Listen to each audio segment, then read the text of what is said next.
what are the challenges or what are some of the things that are very, very pertinent to their industry. Subsequent to that, we would request the speaker to share with us the results or the metrics that they track in this space. And moving on, they will share with us the women leadership journey as to what the strategy is, what are the initiatives they have put in place, and some of the behind the scenes things that we never hear about, the governance that they have set up, and some of the challenges that they have encountered as they initiated their journey.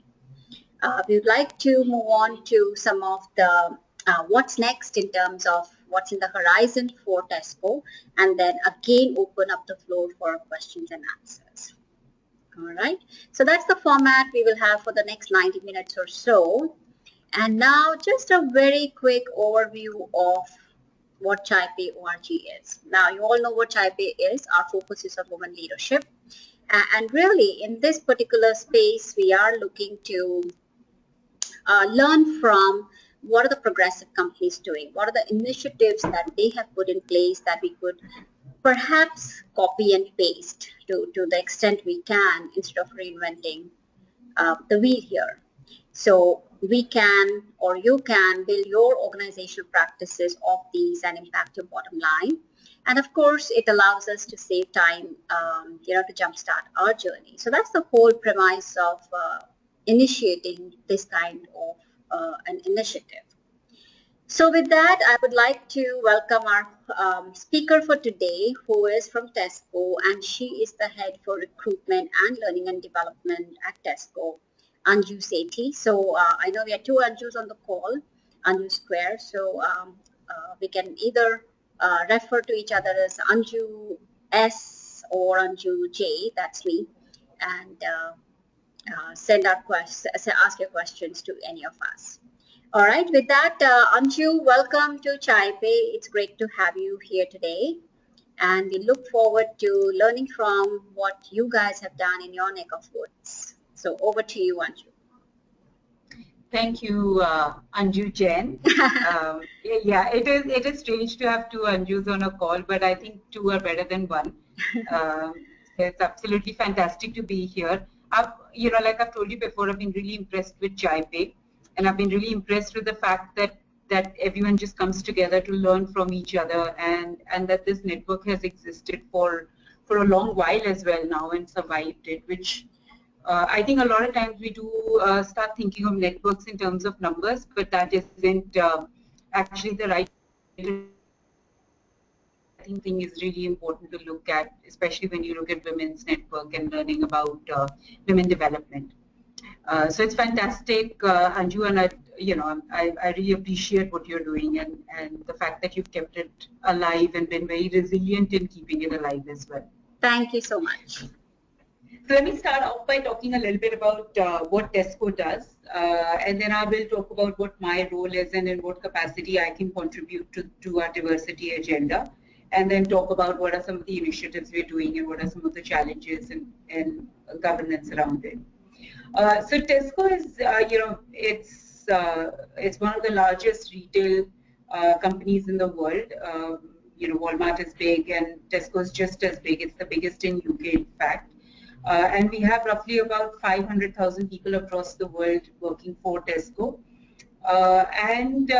We at Bangalore, which is the only center in India for TESCO, we're called TESCO HSC, and we're largely the technology worldwide. So we do everything from lights in the stores to managing store space, to talking, to working on what sort of products should go on what kind of sale and what should come up front.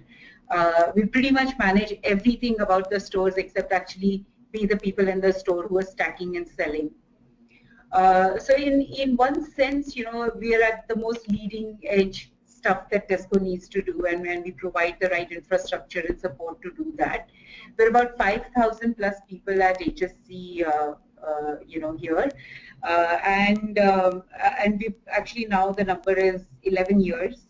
It's 10 plus years that we've been in India, and it's successful. And TESCO HSC continues to be the heartbeat of TESCO across the world, and we see everything from all centers and service all of them. So it's an exciting place to be in terms of retail technology, and it's really at the forefront of that. So let me move on to what my role is and what I get to do in. I like Anju Jain said, you know, my role is that I head recruitment and I head L&D at HSC.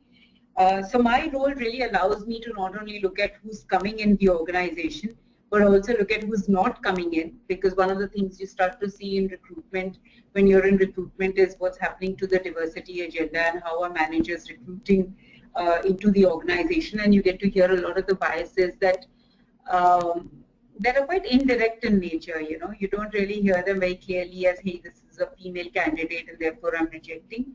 But you start to hear in the reasons of rejection really what are the biases that are so strongly entrenched in the mindset. And then in terms of L&D, I get to work on both the diversity agenda in terms of how do we develop women leaders who want to go up the ladder, and how do we increase the numbers in management. But I also get to work on these unconscious biases that exist for our non-female population, and I also get to look at improve that. How do we change that? How do we make people of what they may be, you know, what biases they may be sitting on. Anju, can you shift to the next slide? Yes, just a moment. Sure.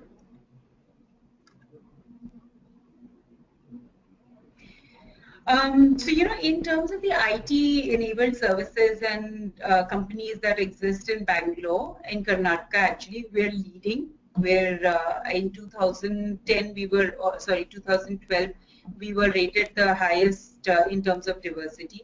We currently have 37% women in our workforce. This is really good because we do have a great pool of women that we can work with and develop. Our numbers do start to dwindle as we go up the management and leadership chain. But the good news is that we do have a lot of them working for us, and therefore there's a lot more opportunity to do in terms of developing them into leadership roles. The reason that we have such a high number, there are several reasons, 3 or 4 reasons. Move to the next slide. We've spoken about some of the initiatives that we have. Okay, so this is the strategy. Maybe before talking about this, I will talk a little bit about what we do and why we are at 37%. A few things that we have at TESCO HSC that enable so many women to continue to work for us for longer durations is that we support them when they are, you know, we have the leading maternity policy in the country right now. Women colleagues, female colleagues on maternity leave get the 3 months paid leave as per you know, government requirements, which is what any company offers them.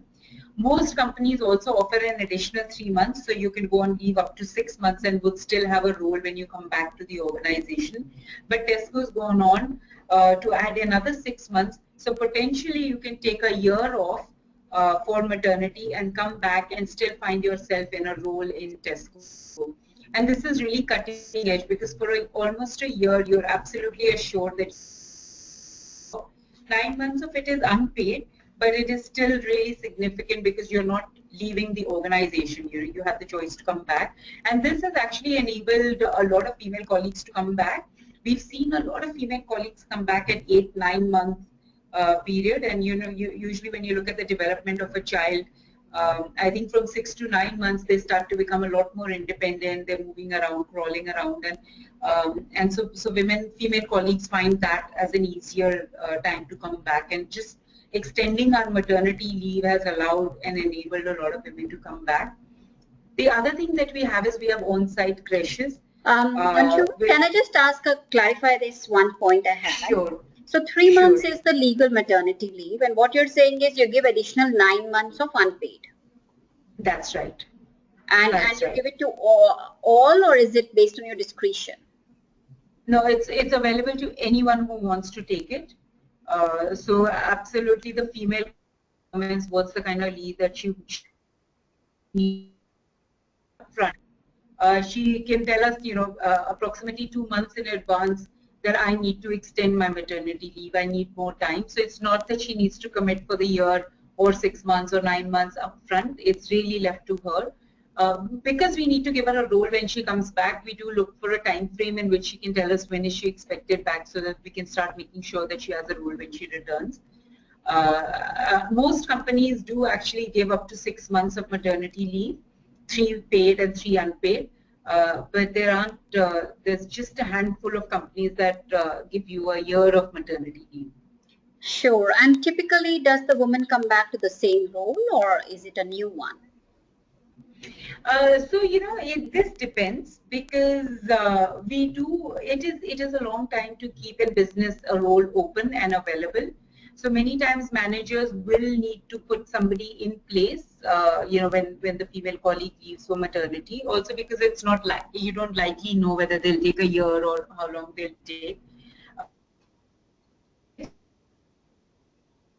And therefore may come back and not find the exact same role. Hey Anju, your voice that's why we started to put in this. I'm sorry to interrupt, but your voice is coming? Yeah, your voice is coming and going. I don't know if it's your headset or just the transmission. I think it could be. So I'm going to hold my headset closer to me.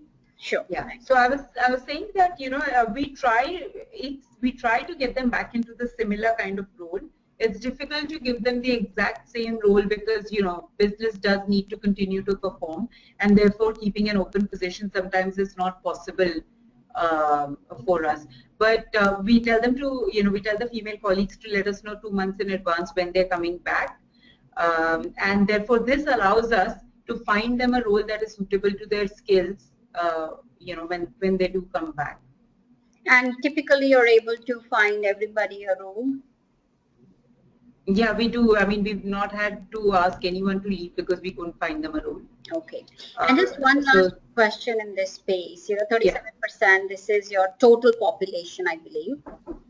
That's right. If you have to give me a range or a ballpark in what you consider as a senior management, what would that number look like? So in senior management, we dropped quite a bit. We dropped to about 25%, between 20 and 25%. Okay. And our aim is to keep on improving this. We've already made it much better than it was. When we started off, it was 6-7%. So we've made a huge leap. 20 may not seem like a big number, but when you look at where we're coming from, it's a huge leap. And this has been in how many years, Anju? In about 2 years, I would say. Wow, that's significant. It's significant, yeah. We've really gotten behind the agenda. We've developed, so we've done many things like our maternity policy is a recent sort of update.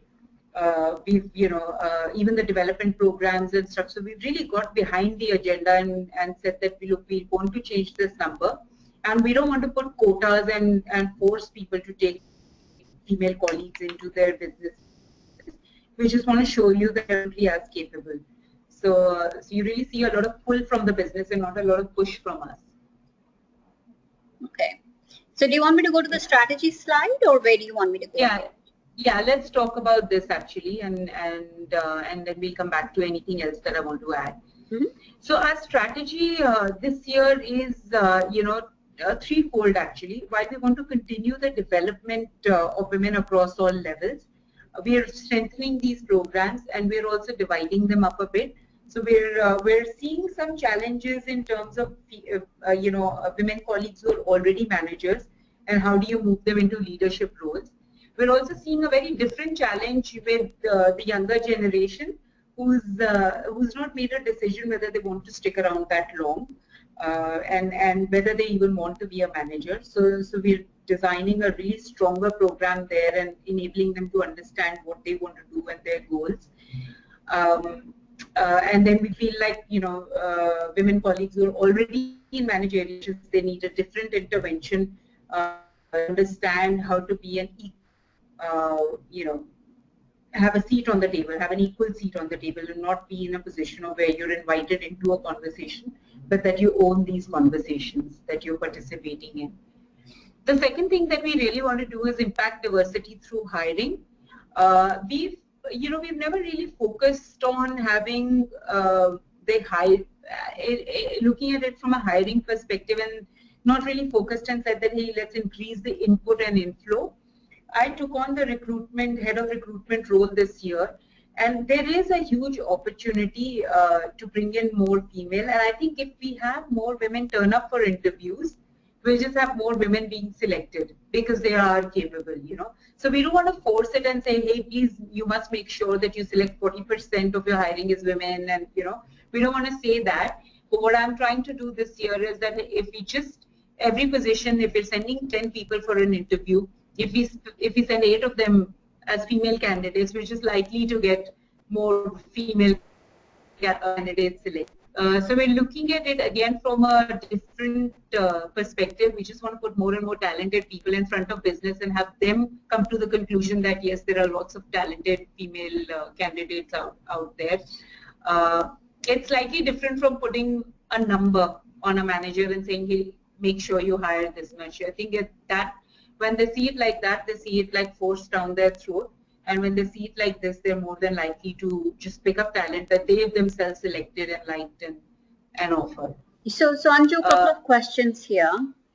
Yeah. So what you're saying is that you're trying to get more resumes of women into the pool, and they make it up. So there could be maybe 80% men or 80% women in your resume. So you do have a kind of a target set for the number of resumes you're getting, I guess. Yeah. So what we're trying to do as the recruitment team is to set up some drives and just collect on a large scale a lot of female candidates' resumes, and then screen them and make sure that we're doing it. We're setting this sort of offhand target in a recruitment team, but not setting it for business managers. Exactly. Because we want to start to impact their mindset and not force the number. I think then we would do something counterproductive to our larger effort. Right. Now, do the males in your recruitment team have a problem with that, or I mean, because what I have noticed is that the resistance happens in the process partner space more than at the leadership space. No, actually it's not happening in the recruitment team. I think the recruitment team understands why we're trying to do this, and also for them it's a whole pool, available pool that is not being explored. So the recruitment team is on board. It is usually the managers. I think at the leadership level, when you go to directors and the CEO, they absolutely are in agreement about the diversity number, because all the research and everything points to all about senior leadership. So they're more bought. But when you look at the frontline middle level managers, there's no real research or backing of benefits. Why is it beneficial to have more female colleagues at that level? There is really hardly any research at those levels. So it's that level that hasn't changed the mindset, and that causes the whole diversity agenda to fail as well. And they really need to start seeing benefits, and the way they can see benefits is by actually seeing the benefits for themselves and experiencing it. So that's what we're trying to do through recruitment this year. We'll just show you a lot more benefits of having female colleagues. Okay. And the third thing that we are doing is that we want to partner with the business and not only look at diversity of. I think we talk a lot about gender diversity, but we want to talk about diversity as diversity of thought as well. And it is people who have different experiences and come from different backgrounds, the diversity of thought. So we're launching also some workshops for. Lost you, Anju.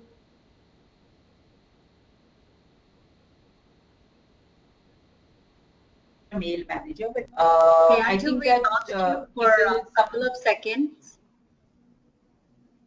Yeah, so I was saying that we're starting to launch a series of workshops that will help managers, not just male managers, but any manager in the business, understand how to leverage diversity. It's well and good to say that you need diversity, but then what do I do with the diversity that I have, and how do I leverage it and make the most of it? So we're trying to we have actually launched the workshop, and then we now need to see how well it works in terms of the unconscious biases and moving people along. Can you share some details as to what's going to be covered in these workshops? Sure. So these workshops start off with understanding what are some of the biases. And then they help, so there's a lot of self-awareness in the first few hours, and you see, and this isn't focused on gender, it's because that I think will really get them to think about how they may be just trying to create their own clones and their own sort of, mirror images. Once we start to do work on the bias bit, then we start to talk about how to break out of it and how you need outliers in your team in terms of thought and in terms of ways of even communication to really break a pattern that starts to form in a team. And we start to encourage them to think about diversity as a contributor to innovation, as a contributor to them being able to solution things differently, and also bring learning to each other. And then we actually start to then give them some tools on how to leverage this. Look, this is something that's beneficial. It exists in your team. What can you do to leverage and make the most out of it? So that's what they're beginning to now work on. Okay. Yeah. Shall I go to the next slide? Yeah. Yes, please.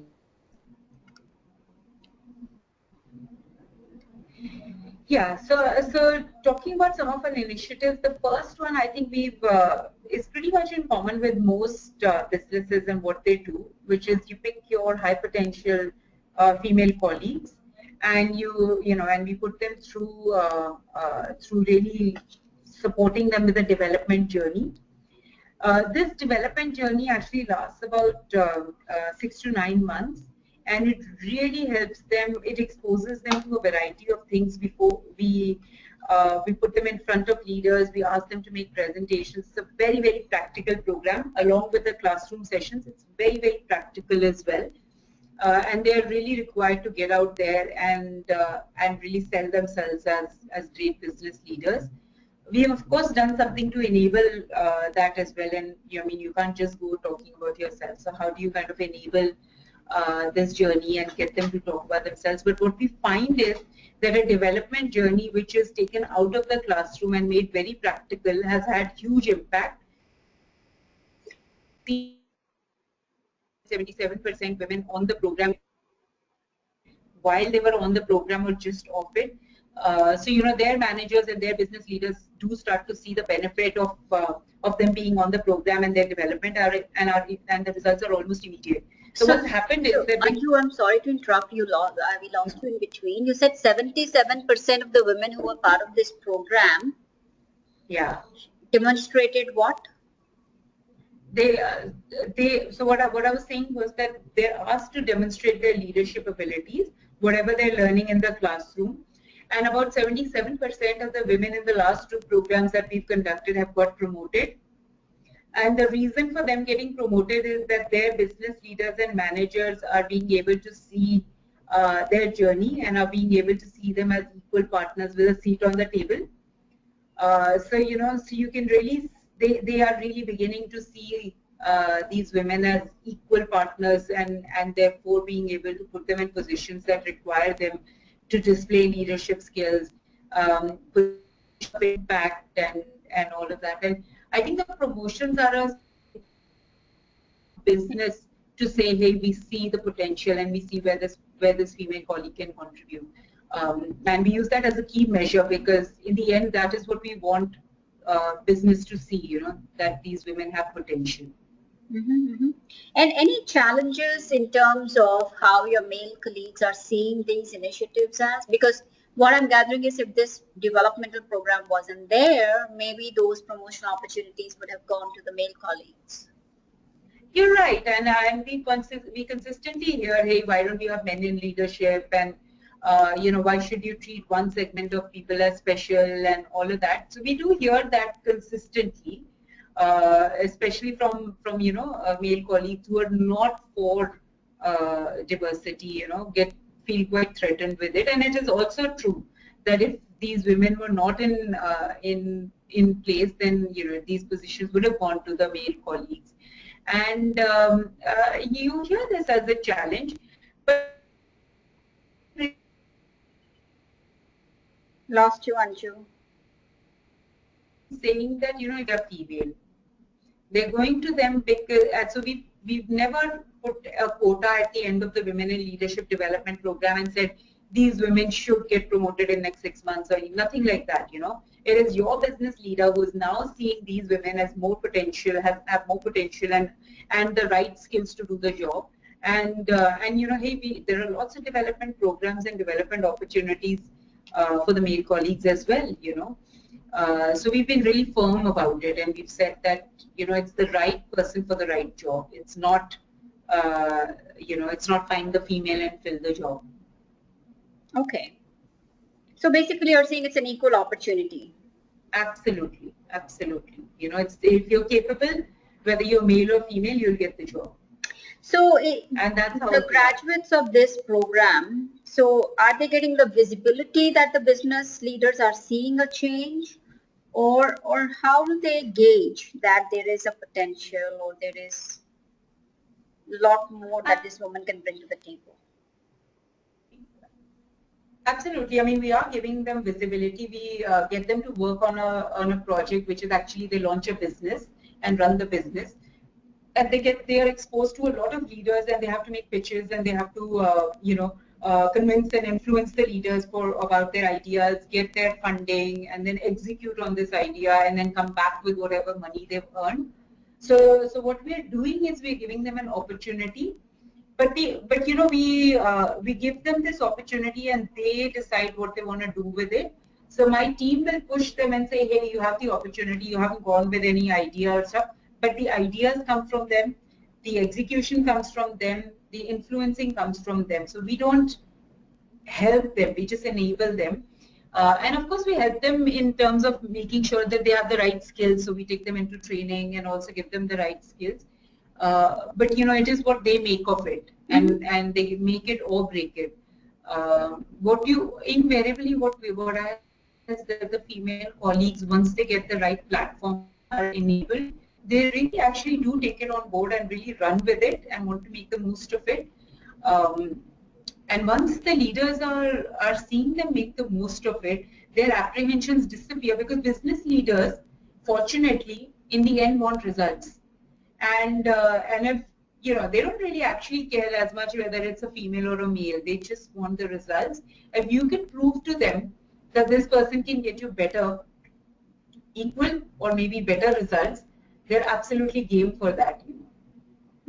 So we've just used and leveraged the fact that they want results to show them talented women who can get them the results. Makes sense. So we can move to the next slide. Yep. I think I've hinted on this in the first one itself, that while they go through a development journey, we make them also launch a business, and this is the practical part of their learning journey, where they're required to set up a business. This is where they get the visibility. This is where they get to show their, and the more confidence they get by presenting, it just it's like a spiral. The leaders see them, and the more the leaders see them, the more confident they feel. The more confident the female colleague feels, the more she brings to the table, and it's like a positive cycle. And this is really the crux of that development journey being so successful. So these business ideas, these ideas are related to TESCO, or is it something external to TESCO? So these business ideas, we only have one criteria. The criteria is that it should be for TESCO colleagues only, because they're not actually making money out of anywhere else, and we don't want to as well. So it's a service that's provided only to TESCO colleagues. But the idea is, they go out and they do market survey. Market surveys all the TESCO colleagues and find out what is it that they want, and therefore come back with proposals on businesses that can be run. And it's unbelievable how accurate they have been, and therefore how much success the 3 businesses so far I've had as a result of that. Okay. And is the criteria also to implement the business? Yeah, absolutely, So absolutely. it's from conception to execution. Yeah, originally we were thinking that, you know, we should just take them all the way up to the approval and then say, okay, fine, you know, you've got it. But the launching of a business and bringing it to life, and most importantly, closing a business is all very important learning as well, because you have to do the marketing, you have to engage with people, you know, your ideas in execution are very different from your ideas on paper. It's fundamentally the most significant part of learning, because before that they're in a safer environment, and when you launch the business, you're really exposed to how your customers respond, and therefore how you have to think on your feet and keep on moving your business along. And this is all within the 10 months period?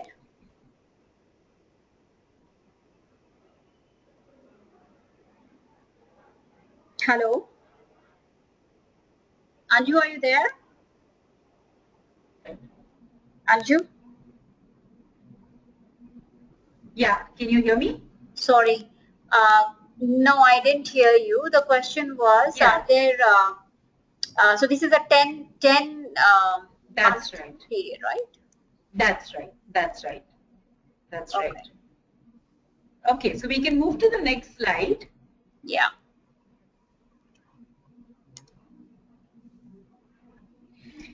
Okay, so along with you know, doing these specific programs, what we also do is Women in Network.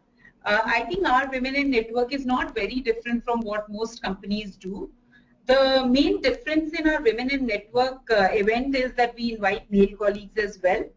And we encourage them to come. When they come, we really celebrate them and all of that. So, you know, we've seen an increase in the number of male colleagues who are in the Women in Network events. What we're saying is that, look, it's a leadership issue, and it exists for males and females. And we're not going away in a corner and discussing something that's only female specific. It's a leadership issue, and please come and participate. And you know, at the last event, 15% of the population that attended was male. So that's, I mean, it's just going to show that, you know, slowly, the male population isn't ashamed anymore to be part of the women diversity agenda. They're enjoying it, and they're also encouraging each other to come and participate in it. So that's how we've made this initiative slightly different. Okay. Hey, I'm sorry. I had some questions on chat, and they just popped up for whatever reasons. If I may interrupt you at this time, Anju.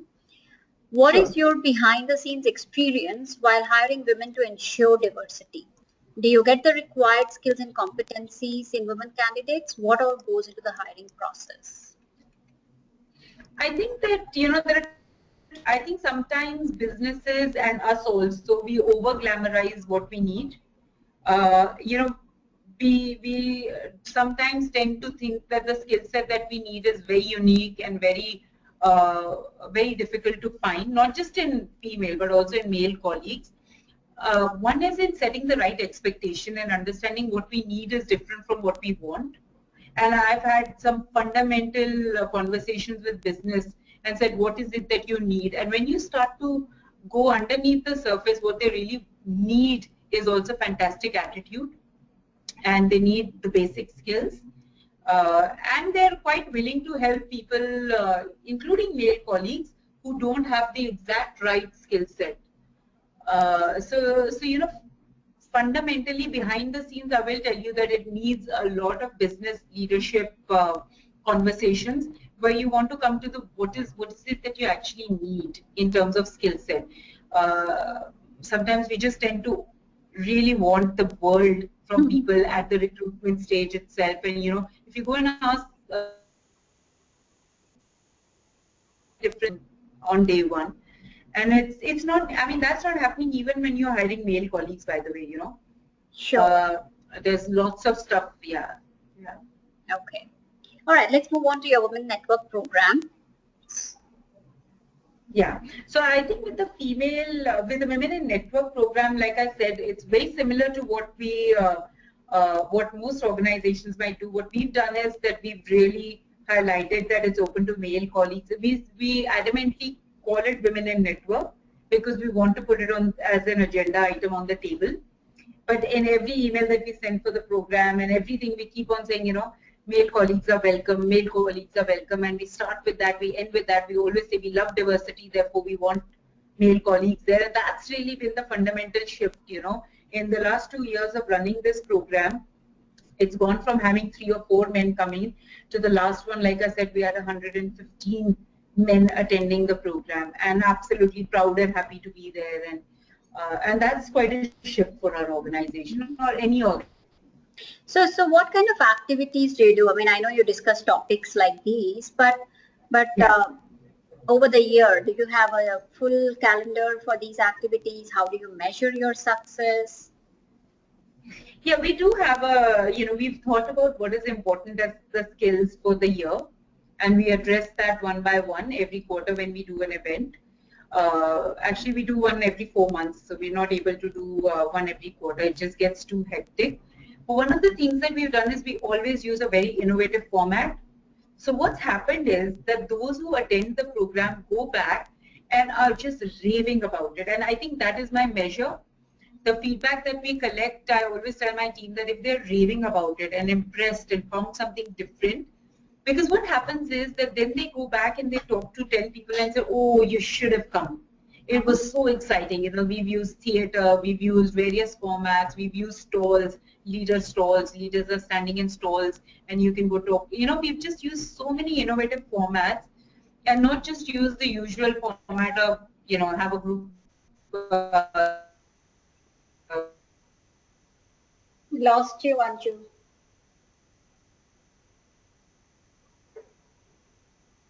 Hello?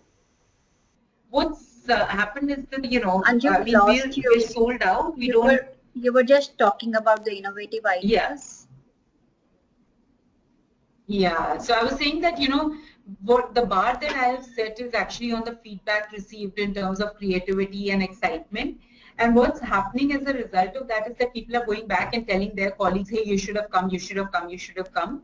And that has started to have a really roll-on effect because at the last event we could only seat 700 colleagues, but we had over 1,000 people who wanted to attend. So what was so And special about it? it isn't what's special about that event, because what we've done is we've consistently built Okay. a reputation of doing something really innovative and creative each time. So when we send out the mailers, we never really talk about the agenda. Huh. We just say, there's going to be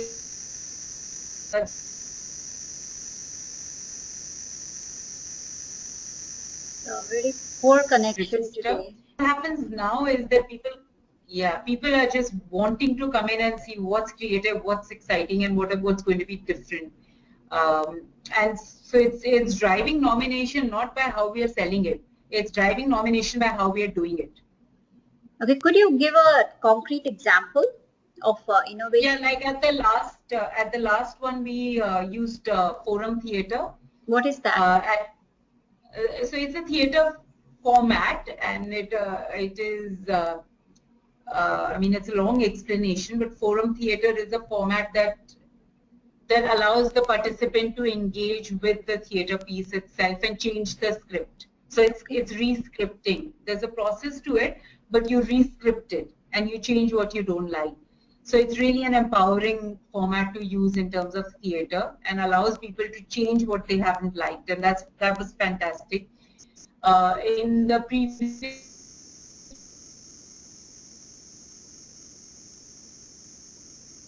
Hello. Something, and it was like being at a fair and getting to talk to various leaders about something that's significant and then coming back together. We've done things like sand art. We've used a variety of creative mediums to talk about what's relevant, rather than just use the usual panel discussion and speaker session.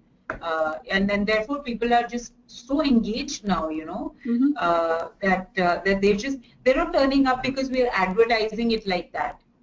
we don't tell them the agenda up front, detailed out and all of that, but what's starting to happen is that they are understanding that it will be a really fun way to learn something, and are so involved, and turn up for that. And is it all in-house that you're pulling the talent from, or do you outsource this? No, we have to outsource. We need speakers coming in from outside as well. We have internal leaders as well, but we have external speakers. We did the performance. We use some of our internal colleagues to act in it. So we use both internal and external. Okay, great. Okay, so we can move to the next slide. Just last question about this. Do you have a team that runs this whole program? Volunteers or dedicated resources? We've got very few dedicated resources. Just 2 people in my team who are accountable for it, but the rest of it is all volunteering. Okay. Yeah.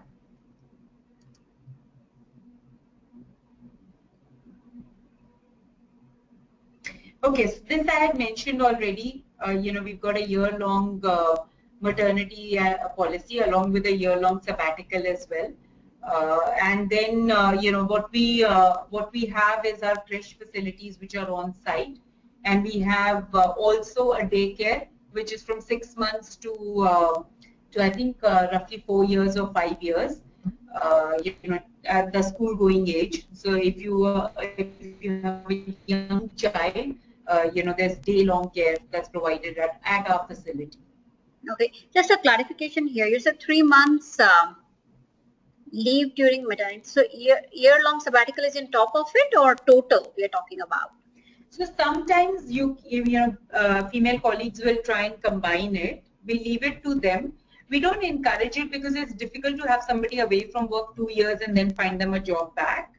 But they, if you're eligible, I think our sabbatical is that you should have been with the business 3 years or something like that before you can take a sabbatical. So if you fall under those categories, you can absolutely discuss with your manager and club maternity and sabbatical. Okay. But we don't really put it out there as much because it's difficult, like I said, in terms of then finding a role back. Okay. Okay. And your creches are utilized by men as well? Yes, they are actually. It's a smaller percentage, but we do have male colleagues who are bringing their children here every day and taking them back. Okay. So I have another question, Anju, that has come through the chat. What really happens after grooming and supporting? Is there any mechanism to track their career as to how exactly they benefited? I think you've touched upon a few of those. Yeah, like I said that we've seen a huge success, but we don't keep a track continuously and keep on promoting them throughout. We don't go and advertise them because one of the things is that our development program is focused on you taking the lead in your career. You don't need enablers throughout your career. You need somebody who can help you understand that this is the stuff that's getting in the way, and this is the stuff that other colleagues do differently, and therefore they get on.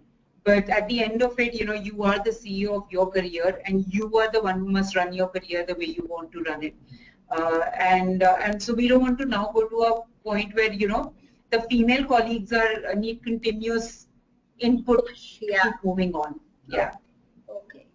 Now another question. I know you're 37% women. Which has more women in which segment? Is it the junior, middle, or senior?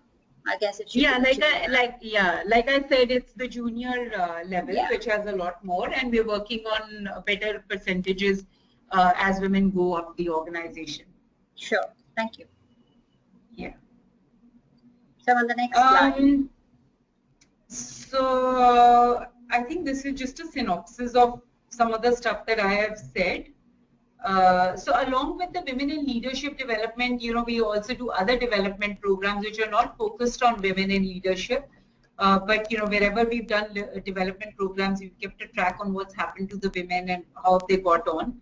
And we keep seeing very positive results throughout. Some of the numbers here are actually lesser, and Neha has not mentioned them, right? Like I said, 77% is the actual number because some of them have been recent promotions in this May cycle. And last year, she's given you an average of 12%, but at last event we had 15%. Sorry, lost you, Anju, again. Hello. Yeah, I was saying that I've covered this, so we'll move to the next slide. Yeah.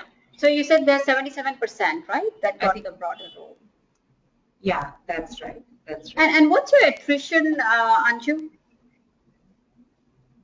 We are, I think, roughly at, I think we're roughly at 40% right now. Okay, is that this is across the organization, not I'm not sure about the female attrition. Okay, okay, okay. That's quite at par with the industry today. Actually, we might be a bit lesser than industry today. Wow, that's huge. Okay. All right, I'm on the next slide.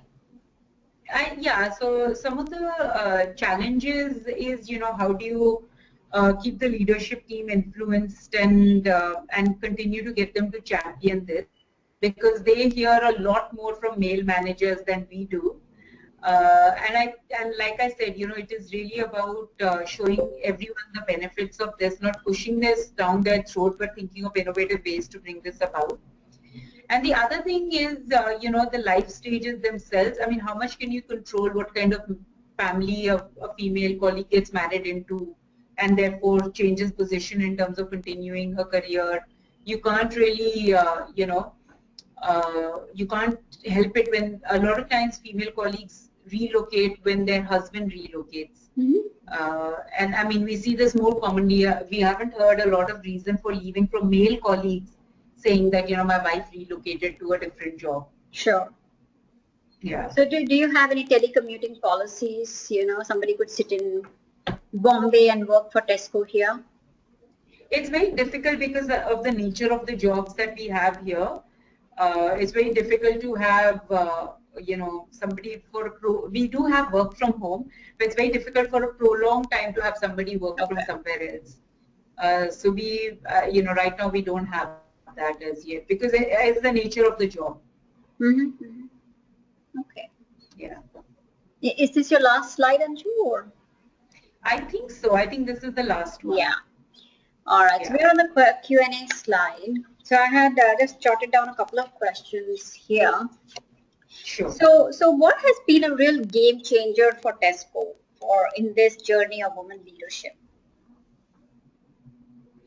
I think, you know, I think for us, the game changer has been not approaching it the way everyone else approaches it and not going at it with a hammer.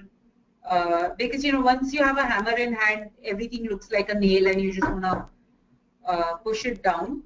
I think what we've looked at is what is the real mindset that we are tackling with. Not just of our male colleagues, by the way, even the mindset of our female colleagues and how they view their career and progression.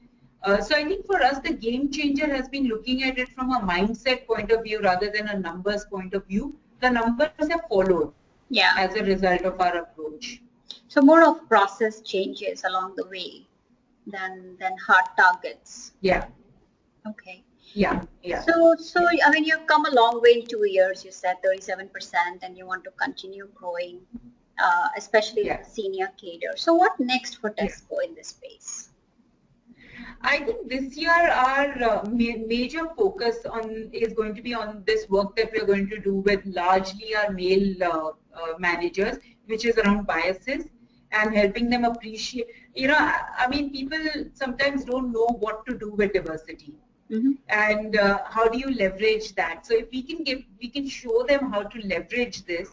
People ultimately want something that makes them look better, that makes them look smarter, that makes them more successful. So one of the things that I'm beginning to see is that they've got to figure out how diversity will make them more successful. So the biggest thing we need to work on this year is on this bias bit and helping them leverage diversity to make them more successful. So we've looked at making our female colleagues more successful, and this year we've got to show our managers how this is going to make them also more successful. Okay. Any other questions from the audience?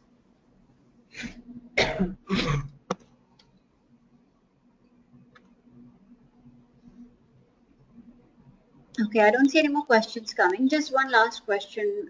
Okay, there's one question. How long have these programs been in place? I guess that's the question. About 2.5 years now. 2.5 years. Okay. All right. And I'm really interested in knowing more about your theater programs, and perhaps you can share those offline, and I'll be happy to integrate some of that material in the summary notes of mine. So one last, I mean, you're a woman as well, Anju. So, I mean, while you're doing it for others, are you also utilizing the same programs for your development as well? That's interesting to ask, Anju, but I'll tell you something. In the last 2 years, I have become a lot more confrontational, a lot more I mean, I'm talking about what I am worth a lot more and not waiting for it to be discovered. I have always been an L&D professional for 17 years of my career, and this year I took on recruitment.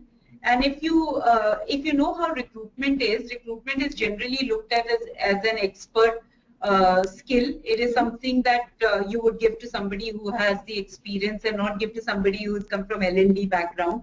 You know, a company, but I've been pushing my agenda, and I've been saying you need to give it to me and trust me, and I'll figure it out. Like the old adage says, women will first try to figure it out and then take it on. I've done exactly that. I've taken it on, and I've said I'll figure it out, and I am figuring it out. But it's also brought a very fresh perspective, and I'm highlighting that everywhere I go. I talk about it, and I talk about myself, and it's strange. I do feel strange about it as well, because you get used to just waiting for somebody else to talk about you. But I cannot teach this stuff without practicing it, and therefore I feel actually my career has changed completely in 2 years. I would have gone on to always be an L&D professional. The fact that I've also head recruitment for a very large organization, and do campus recruitment, leadership hiring. I mean, I do it all, and all of this is because I'm also pushing and saying that, hey, I can do it. I think I can do it. I think I can do it 50%, so give it to me. Yeah. Is the stuff that I tell people to do, and doing it myself has had tremendous results. So I am also able to now talk to them and say, hey, see, this is what happens when you go out there and confidently ask for something. That's great, because at least in the HR space, we are so busy pushing out policies and programs for the rest of the organization that HR on their own, their development is forgotten pretty much. Yeah, you're right. It's a bit sad that way. And also what happens is that our development efforts fail because we don't role model them. I think that's a good point. Yep. So just one last question, Anju. If you have to give 2 recommendations to the women on the call, 2 suggestions, what would they be? I think that would be a good summation of this session. I think for me, number one thing that I can tell you, actually I can tell you that twice because it's so important, is that if there is something on your mind and there's an initiative you want to try, there is a process you want to change, there is something that's on your mind and that bothers you, ask the question. If you don't ask the question, the answer is no. By just merely asking the question, whether you think it's a raise, whether you think it's a promotion, it's an initiative, whatever it is, just by having asked the question, you've increased the odds by 50%. Now the answer can be yes or no. Until you've not asked the question, it's a no for sure. So I think the number one advice that I can give to anybody who's listening, if you're thinking about asking for a raise, please ask. If you're thinking about asking for a promotion, go ask. If you're thinking about, hey, this needs to be changed, why aren't you changing it? Please go ask it. And be prepared that, somebody may say, but you're not ready for promotion, then, ask the next question, what should I do? Don't be afraid to kind of, have that conversation candidly. And the second piece of advice that I can do is that every morning make the choice to be courageous. Uh, it is appreciated far more than we think it will be. Just having the courage is appreciated far more than wisdom. Uh, you know, yeah. That's an interesting one. Your statement, courage is appreciated far more than wisdom. Yeah. You want to elaborate a bit on that? So by wisdom, I guess you mean the knowledge that you have, but having the Yeah. courage to go out and into a new territory or do something else is what I guess you're alluding to.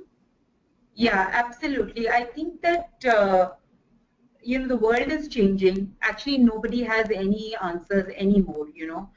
If I can safely say this, even for my CEO, and he might agree as well, that on many things, nobody really knows now what the answer is. So when you rely too much on your wisdom, actually, it's the wrong thing to rely on, because it's becoming irrelevant every minute. What I knew about L&D 2 years ago is irrelevant to what I know today. And therefore, there's just, wisdom is not the most reliable thing that you can shove in people's faces and say, I have this. What people are really looking for is somebody who's not worn down by challenges, somebody who's excited about something that's a new beginning, looks like a change, feels risky, and requires you to step out of your comfort zone. If they see you doing these things, they're more than likely to give you the next big thing that comes up that they don't have an answer for. That's a And very by good advice. Yeah. yeah, and by you doing it as well, you start to get a lot more confident that I can do it when it comes. Mm-hmm. That's been my story. So I can tell you that not relying on what I knew, but relying on just hey, this seems really exciting. It's like, what can you do? So, Yeah, yeah, yeah, yeah. wonderful. I think that's a great takeaway, Anju. So one is asking, raising your hand, and the second you're saying is the can-do attitude, being bold enough, even if you're not a subject matter expert. So be it. Yeah, And I yeah, think while we all can try to do that, one also needs to have that supportive or a generous environment around, right? Because your boss could be totally against this new thinking that you're talking about. But if you yeah, have a boss who is say, yeah, let her try it out and all, then it's a different thing. So that support is very important to kind of yeah. both, it has to You're work in right. tandem. Yeah, I mean, you have to build your credibility as well, and you have to start to have more successes under your belt than failures. But largely, I can tell you that people are supportive. Mm-hmm. When you're out there and doing it, people are supportive. If you're not doing it, then it doesn't feel supportive. But if you're doing it, then people are actually not getting in your way as much as, not as much as I thought. Mm-hmm. Great. And yeah, and whatever they're getting in the way, if you're able to give the right reasons and talk it out, it's really, and sometimes you just push through. I mean, my philosophy a lot of times is it's easier to ask for forgiveness than to ask for permission. You feel something is right, just do it. Mm-hmm. You get it wrong, you can always say you're sorry, and Yeah. people are willing to forgive you because it puts them in a higher position. And so just I've made mistakes and I've gone to my boss and said, oh, I'm sorry, I should have done it like this. And then they're more benevolent that way. So sometimes if you feel like the answer is going to be no, don't ask for the permission. Mm-hmm. Mm-hmm. That's what Wonderful. I mean by courage, which No, is I do got it. it. I got it. I Yeah, didn't think it was like go beat up everybody boldly. yeah, yeah, yeah. So, yeah, great talking to you, Anju. I mean, a lot of good initiatives you guys have in place. I'm sure many of these can be replicated by pretty much all of us.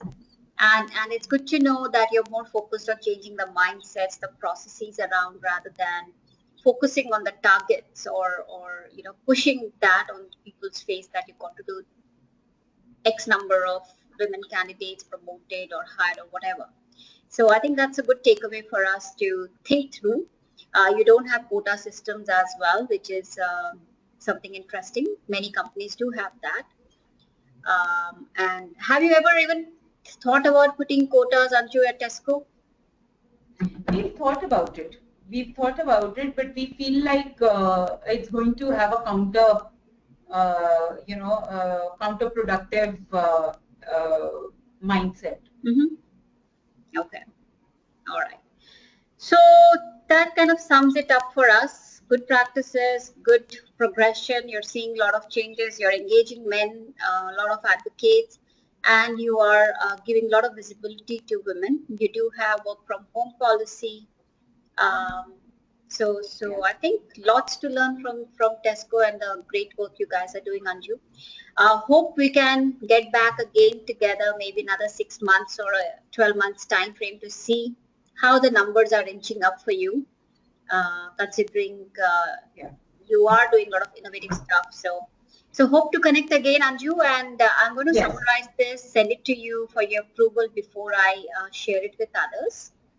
And let's stay connected. And I will love to see some of the theater stuff that you're doing. Sure, we can talk about that. Yeah. All right.